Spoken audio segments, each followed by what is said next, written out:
How to be a Human Guide, brought to you by Lighthouse for the Blind of Fort Worth.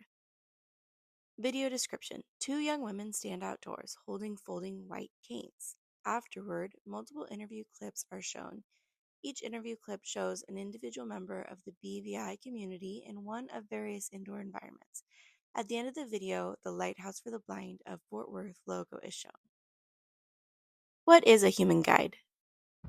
Human guide is a technique, which can also be called guide technique, for somebody that may be in a unfamiliar area that they do not know while they're learning the space, a new job, a new house, a new store, anything like that, or just simply when assistance is needed.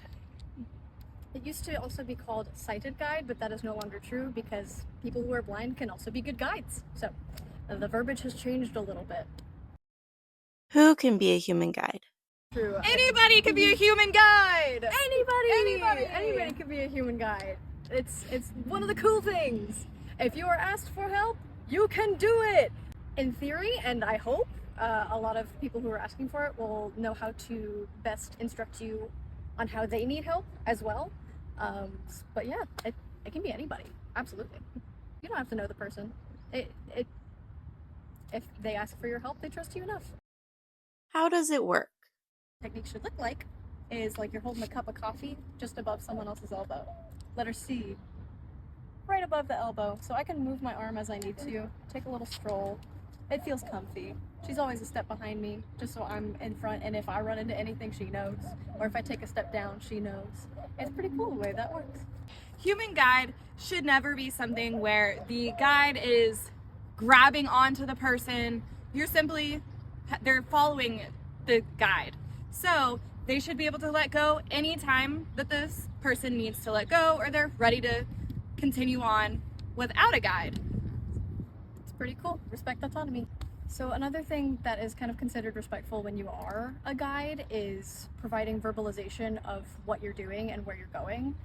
Kind of just preceding doing things or as you're doing them, like, hey, just so you know, I'm about to make a left turn here at the end of this aisle, just so you're not surprised. Or, hey, there's a step down, I gotta go down this next set of steps. You all right with that?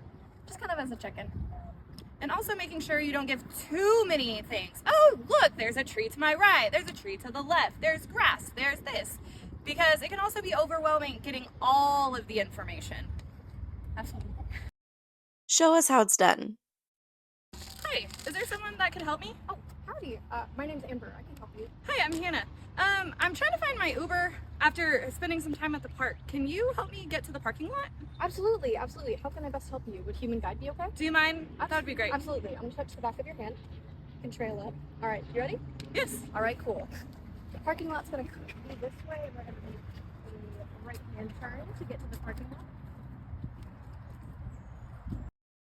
Let's hear some tips from the experts. I would just tell the person that's a guide to pay attention to the person they're guiding and walk at their pace. In college, I was working taking notes for disabled people. At that point, my vision was good, and I helped a visually impaired girl that came to take her class. And when she came, I tried to grab her so we can go to her classroom, but she told me, no, don't grab me. I grab you. So let me grab your elbow. So I put my elbow, she grabbed me, and at that point, I didn't understand. I said, okay, why she doesn't want me to grab her, but it's fine. And then we went to her classroom, she took her class, and then we left. But now I understand, because when somebody tries to grab me to help me, I say, no, I grabbed you. And now I get it. The best tip I can give you for being a sighted guide is to just walk normally. Let the visually impaired person hold you. You don't grab them, they grab you. That way, if they're going the wrong way, if they feel unsafe, they can let go and get reoriented. Another tip is to let them know if you're going through an area that's crowded, like with shelves or tables or things like that, and they'll walk directly behind you instead of beside you. That way they can follow your lead just by putting their hand on your shoulder and following directly behind you.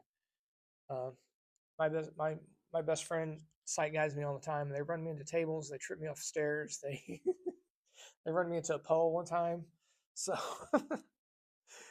um, that's just because they're aware of where they're going, but they forget that I'm beside them. They need to give a wider berth. A good tip for someone who is wanting to learn sighted guide is um, just to imagine that, if you don't know them or whatnot, just to imagine that, they're an old friend, basically, because essentially you're just guiding them. And then basically ask them how you could be of service. Some people don't use a cane as they're doing sighted guide, and some people kind of tap alongside, and that's fine. For family members, I hear a lot of people say, "Oh, let me do sighted guide with you so you can put away your cane." Don't shame people. I mean, that is an extension of themselves. Just being flexible and communicating. Just talking to them. Don't be afraid to talk to them. Like, they're a person.